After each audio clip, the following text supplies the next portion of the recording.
Yuk, ketemu lagi kita dalam podcast saya kali ini. Saya akan membahas terkait kebijakan baru Presiden Prabowo, di mana kita tahu tingkat komponen dalam negeri atau satu program pemerintah yaitu diberlakukannya di beberapa sektor industri di Indonesia dengan menggunakan tingkat TKDN. Jadi saat ini dirasakan terlalu menghambat atau tidak fleksibel lah. Saya pinjam istilah Prabowo. Nanti kita lihat apa yang menjadi kendala-kendala dalam proses pelaksanaan salah satu program pemerintah yang sudah didahului oleh presiden sebelumnya, dan saat ini Bapak Presiden yang baru Prabowo coba akan merevisi untuk supaya program TKDN ini, tingkat komponen dalam negeri, itu lebih fleksibel. Nah, dengan cara memberi insentif. Nah, di dalam podcast saya ini seperti biasa kita pintar bersama AI. Artinya saya menggunakan teknologi AI, meminta pendapat daripada teknologi AI ini, kira-kira apa nilai manfaat dan apa yang harus dilakukan, perubahan-perubahan apa saja yang harus dilakukan, nilai plus minus dari program TKDN, dan dengan adanya revisi daripada presiden yang baru yaitu memberikan insentif. Jadi TKDN ini yang tadinya agak kaku, ini Presiden Prabowo yang baru meminta agar supaya jangan kaku, lebih fleksibel lagi. Nah, hambatan-hambatan apa saja yang membuat program TKDN ini menjadi agak kaku, dan kemudian dengan adanya insentif itu menjadi bagaimana TKDN yang tadinya kaku menjadi fleksibel. Nah, ini yang akan kita cermati dengan menggunakan teknologi AI, coba membaca dengan apa yang program yang baru dari Pak Presiden Prabowo. Apakah dia bernilai positif atau bagaimana terhadap program yang sudah berjalan selama ini ya dengan Presiden Jokowi sebelumnya. Jadi adanya TKDN. Oke, mari kita langsung saja melihat apa-apa yang perlu, apa-apa yang nilai manfaat atau nilai plus daripada TKDN, kemudian hambatan-hambatan apa dengan pelaksanaan program TKDN ini, kemudian dengan diadakan perubahan oleh Presiden Prabowo, dengan akan memberikan insentif, apa saja itu yang menjadi nilai plus dan nilai kurang dari dua program ini. Jadi TKDN murni dan TKDN revisi dengan pemberian insentif. Bagaimana itu? Termasuk peraturan-peraturan yang harus dirubah andai diadakan perubahan terhadap regulasi pelaksanaan TKDN murni sebelumnya. Oke, mari kita lihat satu persatu. Ya, ya, oke. Jadi latar belakang kebijakan TKDN ini yaitu pertama, TKDN itu kebijakan. Jadi tingkat komponen dalam negeri ini kebijakan wajib penggunaan komponen dalam negeri, dan itu kami sudah rasakan ya. Kami bekerja, walaupun kami bekerja di kampus, jadi ada dalam perencanaan peralatan, misalnya katakan laptop, komputer atau televisi dan lain sebagainya, LCD itu semua harus ada uh, ada semua semua barang-barang tersebut harus ada komponen dalam negeri ya, harus ada label komponen dalam negeri. Nah, ini terkait program kebijakan TKDN yang murni ya. Kemudian bertujuan apa? Mendukung industri lokal, mengurangi impor.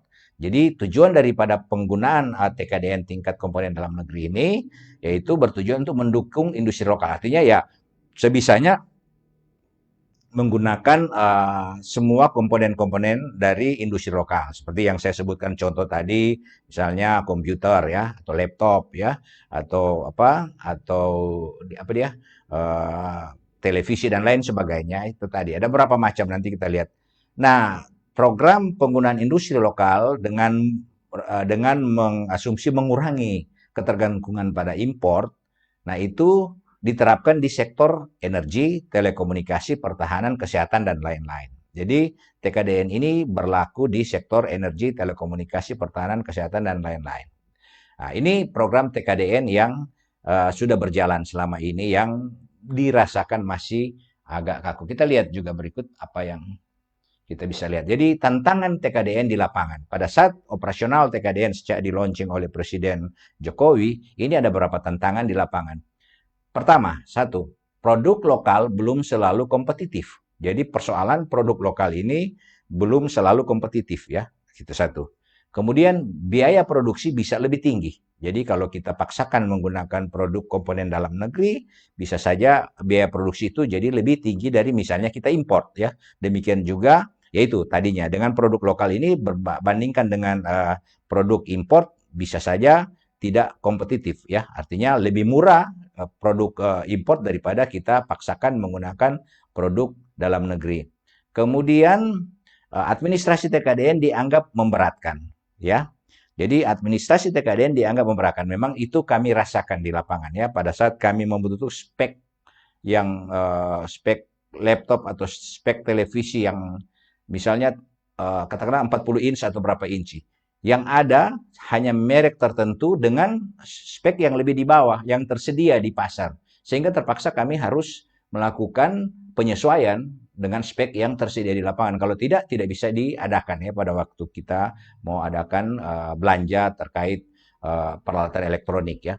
Jadi terpaksa kita harus merevisi komponen apa yang kita butuhkan itu sesuai dengan apa yang ada di pasar. Kalau tidak, kita tidak bisa beli komponen atau barang elektronik yang kita butuhkan untuk proses belajar mengajar itu sesuai dengan apa yang kita harapkan ya. Ya, karena hanya tersedia yang menggunakan TKDN itu hanya misalnya yang ada ya, yang ada di pasar saat kami butuh itu cuma itu. Mungkin bisa saja ada tapi sudah habis atau bagaimana. Kami tidak tahu. Nah, kemudian ini menjadi juga tantangan TKDN di lapangan itu selain produk lokal belum selalu kompetitif, biaya produksi bisa lebih tinggi, administrasi TKDN dianggap memberatkan, ada satu lagi hambatan bagi investor asing. Jadi kalau ada investor asing yang bisa memberi memberi nilai barang dengan mutu yang lebih baik bahkan lebih murah, ini terjadi hambatan karena ya kita wajib menggunakan TKDN. Jadi tingkat komponen dalam negeri. Nah, visi Presiden Prabowo yaitu Presiden menginginkan tetap TKDN itu penting, tapi jangan kaku. Itu yang intinya. Jadi kalau seperti yang kita lihat tantangan tadi ada beberapa tantangan proses pelaksanaan TKDN yang sudah berjalan selama ini itu masih dianggap kaku ya. Tadi ada beberapa problem yang sudah saya sebutkan tadi tantangan di lapangan ya. Nah, kemudian penekanan pada daya saing bukan pada pemaksaan. Jadi Pak Presiden Prabowo itu menekankan jadi TKDN itu jangan wajib lagi tapi ya kita ya boleh dibilang lah pasar bebas lah ya. Daya saing ya. Kalau ada yang lebih murah dan bagus, why not gitu ya. Kalau kita membutuhkan spek yang memang tinggi dan ketersediaan di dalam negeri komponen lokal tidak ada ya terpaksa kita gunakan saja itu ya. Nah, sekarang seperti itu kira-kira sedikit pandangan yang saya bisa ambil dari AI ini seperti itu yang ditangkap oleh AI terhadap visi Presiden Prabowo ya. Kemudian solusi insentif untuk industri yang meningkatkan kandungan lokal. Nah, di sini dia membuat TKDN itu yang tadinya dirasakan agak kaku dengan ada obstacle-obstacle, ada kekurangan-kekurangan, ya. Kemudian saatnya dia juga tetap TKDN itu diberlakukan dan tapi dia memberi insentif untuk industri yang meningkatkan kandungan lokal. Nah, ini jadi ada solusi supaya TKDN juga lebih fleksibel dan bisa daya saingnya bisa lebih kompetitif kalaupun ada barang import dari luar sehingga terjadi balancing dan ya produk dalam negeri itu bisa bisa kompetitif untuk jadi pada saat kita mencari barangnya ada, jika komponennya itu belum tersedia dalam negeri, ya apa boleh buat, itu import. Nah, jadi artinya tidak perlu kaku. Tapi Presiden Prabowo tetap akan memberikan insentif untuk industri lokal agar supaya terjadi atau memproduksi barang dengan komponen lokal dan itu bisa berkompetisi dengan barang yang dari luar. Artinya kita tetap menggunakan TKDN tapi ada bantuan insentif. Kemudian bentuk insentif pengganti TKDN. Ini apa? Beberapa bentuk kita apa insentif itu apa saja yang akan diberikan ya. Pertama misalnya sekali lagi ini hanya prompt di AI ya, teknologi AI. Saya menggunakan data analisis ChatGPT OpenAI ya. Saya menggunakan itu, saya memprompt. Jadi bisa saja mungkin ini tidak terlalu benar atau bagaimana ya silahkan dikoreksi ya, karena ini namanya juga pemanfaatan teknologi agar supaya kita bisa mendapat edukasi referensi dengan menggunakan teknologi AI. Nah, pertama, bentuk insentif pengganti TKDN yaitu satu, insentif fiskal dan non-fiskal, yaitu satu.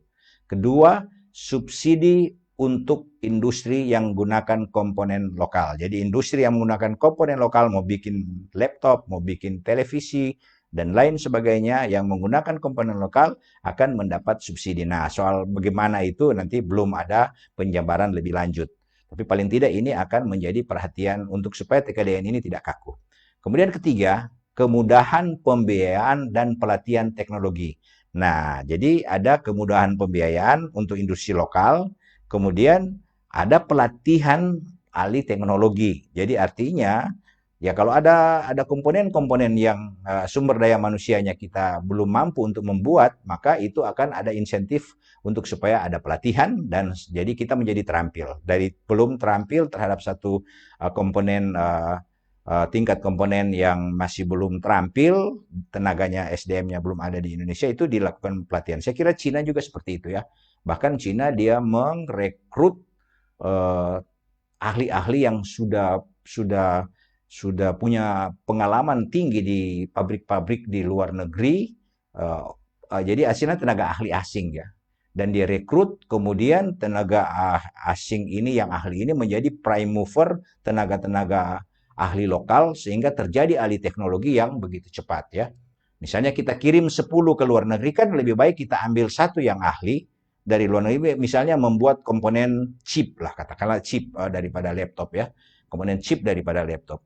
Nah kan yang membuat chip itu kan kita di Indonesia mungkin ya, apalagi kita mau bilang seperti Nvidia yang di pabriknya terbesar itu yang yang di Taiwan. Nah mungkin kita belum bisa berkompetisi dengan Nvidia. Nah, bagaimana kalau kita membutuhkan chip yang superkomputer gitu? Kita tentu SDM untuk membuat itu kan kalau kita berharap komponen lokal kan tidak mungkin ya. Maka kita bisa merekrut orang yang punya kapasitas bisa membuat seperti itu. Kemudian itu dibayar. Saya tahu, saya pernah melihat sendiri di Cina bagaimana dia merekrut ahli ya. Sekarang kan dia banyak merekrut ahli-ahli seperti yang kemudian dia membuat barang yang sama dengan nama yang baru dengan produksi Cina. Nah, kita juga bisa begitu ya, membuat komponen misalnya katakanlah terlalu tinggi sih super komputer ya, chip komputer dari Nvidia ya, itu mungkin yang terlalu tinggi. China aja sekarang masih kesulitan karena diblok oleh Amerika untuk tidak menjual komponen tersebut ke China. Karena kalau tidak superkomputer mereka bisa running seperti yang digunakan oleh Amerika saat teknologi tersebut. Nah, seperti ini bisa terjadi kita membayar saja dan di hire kemudian dipakai dikerjakan di Indonesia untuk supaya membuat komponen yang sama dengan chip seperti saya katakan tadi, saya ambil contoh aja chip komputer karena kita membuat komputer yang dengan kecepatan yang super ya. Kita membayar mahal memang tentunya karena ini ahli. Kemudian ya di situ SDM lokal kita dilatih. Jadi ini pelatihan teknologi, dilatih bisa membuat pada terjadi alih teknologi. Nah, pada saat kita sudah bisa, ya kita produksi kita dalam negeri dengan ada tambahan subsidi. Sehingga misalnya pelatihan-pelatihan ini pemerintah mensubsidi tenaga ahli lokal, jadi industri katakanlah saya buka pabrik pembuatan chip ya, superkomputer punya ya, dengan itu saya membuka seperti itu. Maka pada saat itu ada subsidi negara. Perusahaan saya akan mendapat subsidi negara antara lain yaitu pembiayaan dan pelatihan teknologi ya, ahli teknologi. Jadi misalnya negara menyiapkan meng-hire satu tenaga yang ahli chip dari Ya katakanlah yang kita bayar dari Nvidia ya. Mungkin dia sudah tidak mau kerja sana, kita tawarin gaji yang lebih besar dengan jaminan jangka waktu sekian dia bekerja di Indonesia kan why not? Ya namanya profesional kan dia bisa saja dia datang ke kita ya, ke Indonesia. Nah, ini terjadi proses pembiayaan dan pelatihan teknologi. Itu satu misalnya contoh saya sudah sebutkan tadi. Kemudian yang keempat itu pendekatan sukarela berbasis reward, bukan kewajiban.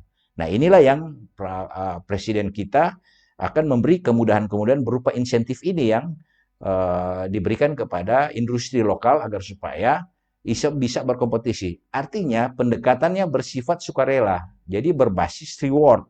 Ya, yang mau akan diberi reward berupa insentif. Kemudian tidak harus wajib harus menggunakan komponen lokal. Karena kecepatan teknologi saat ini, seperti katakanlah penggunaan teknologi itu sangat cepat. Jadi komponen lokal baru bisa, katakanlah speednya baru sampai sekian gigabyte. Nah, sementara di super komputer chip-chipnya sudah di terabyte semua. Ya, bahkan sudah ribuan terabyte kecepatannya, speednya. Ya. Nah, nggak mungkin kan kalau pada saat kita membutuhkan itu, kita menunggu ada lokal punya. Nah, kalau tidak ada transfer teknologi kan tidak jadi. Jadi tidak wajib. Kalau kita wajib, maka kita tidak akan pernah ada superkomputer yang produk dalam negeri menggunakan TKDN. Dan disinilah pendekatan sukarela. Jadi kita tidak memaksa, tapi pemerintah lebih mensupport dengan insentif sehingga terjadi persaingan, terjadi semacam rangsangan reward sehingga lokal ini mau bergerak untuk supaya bisa membuat produk-produk apa yang dibutuhkan di dalam negeri. Daripada ambil luar negeri kan kalau sudah bisa dibuat di luar negeri dengan model yang saya katakan tadi, alih teknologi. Nah, ini yang saya kira ini bentuk insentif. Lebih detailnya tentu ya saya belum menanyakan, tapi paling tidak kita melihat ini ya. Lebih detail bagaimana penerapannya nanti kita lihat undang-undangnya untuk mendukung dari TKDN murni dan Presiden Prabowo menambah insentif, nanti kita lihat perubahan pada aturan-aturan yang harus direvisi. Karena semuanya ini harus didukung oleh aturan, tidak bisa sewenang-wenang kan kalau kita melakukan perubahan toh karena yang berlaku sekarang ini ada regulasi yang menunjang terkait penggunaan tingkat komponen dalam negeri TKDN ini ya. Nah, sekarang dampak potensial kebijakan baru. Nah, dengan adanya insentif untuk TKDN ini, jadi TKDN yang tadinya dianggap masih kaku, itu dia menjadi lebih fleksibel. Nah, dampaknya apa gitu? Ini kita lihat positif daripada pemberian insentif terhadap TKDN ya, penggunaan TKDN tingkat komponen dalam negeri. Nilai positifnya apa? Pertama, meningkatkan efisiensi dan daya saing industri. Oke, ini satu poin dari program yang baru daripada Presiden Prabowo, yaitu pemberian insentif terhadap pelaksanaan regulasi terkait TKDN, tingkat komponen dalam negeri, penggunaan komponen dalam negeri. Kemudian menarik lebih banyak investasi, ya bisa kita mendapatkan investasi. Jadi lebih banyak investasi yang bisa masuk ke dalam negeri ya untuk membuka tentu dengan label komponen atau lokal ya. TKDN itu tingkat komponen dalam negeri ya. Jadi kita memang produksi di kita sendiri ya. Oke, jadi investor akan masuk dan membuat komponen lokal ya, itu satu. Jadi positifnya. Kemudian mengurangi beban regulasi. Jadi ya adanya insentif kita regulasi ini itu menjadi berkurang. Nah, kemudian resiko ketergantungan import meningkat jika industri belum siap. Ini adalah resiko ya. Jika industri kita belum siap atau belum mampu, tapi diharapkan dengan insentif ini bisa terkendali. Jadi bisa akan terjadi import ya, itu satu. Kemudian potensi lemahnya industri hulu nasional. Jadi kalau kita mau produksi, katakanlah mau produksi chip, maka ada komponen bahan-bahan raw material yang perlu diproduksi di dalam negeri. Katakanlah membuat chip ya, ada nanoteknologi. Nah, nanoteknologi itu bisa diperoleh dari partikel-partikel atau tambang-tambang kayak atau material-material alami kayak. Nah, ini itu kita sudah bisa membuat maaf komponen-komponen ini jadi komponen hulu sebelum dia dibentuk menjadi chip ya. Saya ambil contoh aja chip. Sebelum dia dibuat oleh chip ya. Nah, industri hulu ini apakah sudah siap? Kan tidak bisa jadi ini rantai pasok ya, rantai pasok dari material paling dasar sampai dia menjadi chip. Nah, ini. Nah, ini kita masih belum kuat ya, masih belum kuat di situ ya. Nah, jadi inilah sebenarnya hambatan daripada TKDN ya, termasuk dengan adanya potensi kebijakan baru ya. Dia positif dan resiko. Nah, sekarang peraturan terkait TKDN saat ini. Ya, kita lihat ada Undang-Undang Nomor 3 Tahun 2014 tentang perindustrian, Perpres Nomor 12 Tahun 2021 tentang pengadaan barang jasa pemerintah, Permen Perin Nomor 16 Tahun 2020 tentang tata cara perhitungan TKDN, Impres Nomor 2 Tahun 2022 tentang P3DN, peningkatan penggunaan produk dalam negeri, peraturan sektoral terkait TKDN di energi, telekomunikasi, kesehatan, dan lain-lain. Ini regulasi-regulasi yang diberlakukan saat ini untuk menjaga agar regulasi atau penggunaan TKDN ini itu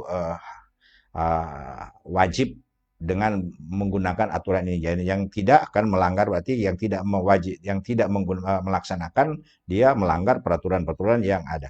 Nah, sekarang peraturan-peraturan tadi apa yang harus direvisi dari peraturan-peraturan tadi dengan adanya regulasi insentif ini? Pertama, yaitu Impres nomor 2 tahun 2022 perlu dievaluasi untuk mengakomodasi insentif ya. Itu harus rubah Impresnya. Artinya model insentifnya seperti beberapa contoh yang saya sampaikan tadi, ya tentu besaran-besarannya nanti akan lebih juknisnya akan lebih detail. Tapi dalam regulasi ini sudah harus mengakomodasi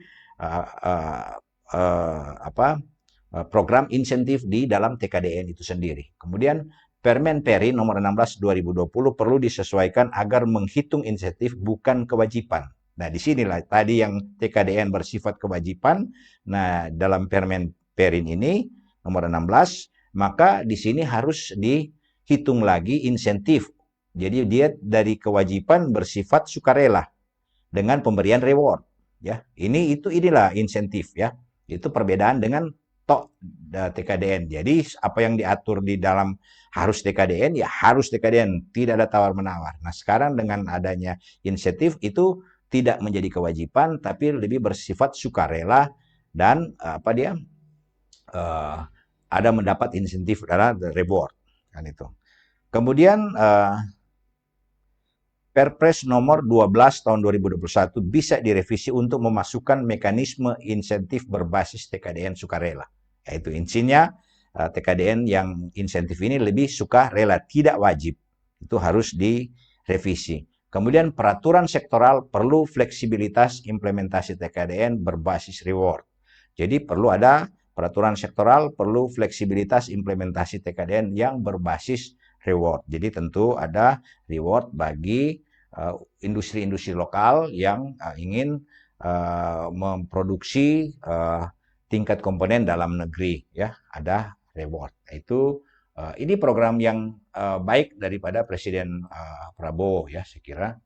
Nah, sekarang peraturan terkait TKDN saat ini yaitu Undang-Undang Nomor 3 tadi sudah disebutkan ya, Impres Nomor 2 tentang P3DN. Ini semua pengadaan barang jasa dan lain sebagainya. Ini peraturan-peraturan yang saat ini ya, Undang-Undang Nomor 3, Perpres 2012, Permen 16 dan seterusnya ya. Kemudian, nah ini sudah ya, ini tadi sudah 2 kali saya sampaikan. Nah, akhirnya apa? Kesimpulan. Jadi Presiden Prabowo ingin, jadi kesimpulan yang bisa saya sampaikan dalam konteks program baru dari kebijakan baru dari Bapak Presiden Prabowo, yaitu Presiden Prabowo ingin kebijakan industri yang adaptif dan berbasis insentif. Itu satu. Jadi ini satu program yang bagus ya. Kemudian TKDN tetap penting, tingkat komponen dalam negeri itu tetap penting, tapi perlu pendekatan yang fleksibel, tidak kaku seperti yang tadi sudah saya sampaikan, saya uraikan pada latar belakang TKDN itu. Kemudian yang terakhir yaitu dukungan pendidikan, riset, dan inovasi tetap jadi kunci. Artinya ini TKDN ini yang memang belum bisa kita mampu, ya memang harus diimpor ya. Karena ya kita kan tidak bisa menunggu TKDN itu jadi seperti sekarang ini kan kita perlu yang saya sudah sampaikan membuat superkomputer. Tapi ya chipnya tidak ada, lokal tidak ada. Ya terpaksa harus import sambil menunggu. Atau seperti tadi, pelatihan terkait itu sambil dia mengimport, tapi di dalam industri lokal sudah melakukan alih teknologi sehingga importnya bisa 1-2 tahun, setelah 2 tahun sudah diproduksi di dalam negeri. Ya itu dengan tadi mempersiapkan bukan cuma produksi di barang seperti chips ini kan bukan cuma chipnya dibuat, kan dari hulunya material pembentuk chip ini kan itu harus diolah, harus dibuat, harus disiapkan agar supaya chip ini dia akan sustainable, akan berkelanjutan ya. Nah, inilah yang mungkin program baru dari Bapak Presiden Prabowo yang saya pikir ya menurut saya ya memang bukan memang bagus ya. Memang TKDN saya merasa sendiri agak di lapangan kami merasa agak tersendat-sendat ya. Apa boleh buat kita sudah berharap menggunakan satu teknologi yang sudah membutuhkan teknologi yang tinggi, tapi ya karena yang tersedia di pasar karena label aturan TKDN ini terpaksa kami harus menerima komponen atau spek yang ya sesuai ada di pasar. Ini kan seperti kendala-kendala yang sudah kami jadi seperti kaku. Nah, dengan adanya revisi ini ya tentu itu bisa lebih fleksibel lagi, tidak kaku, tapi tentunya yaitu harus dilaksanakan perbaikan-perbaikan ya dan semua itu harus ya istilahnya harus betul-betul seperti yang saya katakan tadi dengan pemberian insentif itu dunia industri kita benar-benar merasakan nilai manfaat sehingga sehingga dia merangsang industri lokal ini para investor-investor lokal ini itu bisa masuk di dunia ini ya. Sebab kalau misalnya mereka harus survive sendiri mau melatih untuk membuat chip yang superkomputer, wow, berapa duit kalau dia mau keluarkan semua. Tapi kalau itu ada insentif dari pemerintah tentu apalagi penyediaan material hulunya ini disediakan ya tentu ini semua akan punya nilai positif atau akan merangsang industri lokal para investor untuk membangun industri lokal itu menjadi lebih hidup dan menjadi prioritas ya menjadi prioritas dan ini bukan cuma seperti saya hanya menyebut chip kan di mobil dan lain sebagainya itu semua bisa seperti itu ya di industri apa saja itu tadi saya sudah sebutkan di teknologi kesehatan dan lain sebagainya. Oke, saya kira ini yang bisa saya sampaikan. Semoga kita semakin pinter dengan menggunakan teknologi AI lewat podcast saya ini. Silakan saja ya untuk mengoreksi karena ya namanya juga ini teknologi AI bisa saja ada kurang-kurang, silakan saja dikoreksi ya. Tidak menutup kemungkinan hal itu terjadi karena ya namanya juga kita meminta kepada robot. Ini kan robot dengan dataset yang begitu banyak, referensi yang begitu banyak, dan dia coba menyampaikan hal-hal yang sudah saya sampaikan ini. Oke, saya kira cukup sekian. Nanti ketemu lagi di lain kesempatan dengan topik yang lain. Sekian dan terima kasih.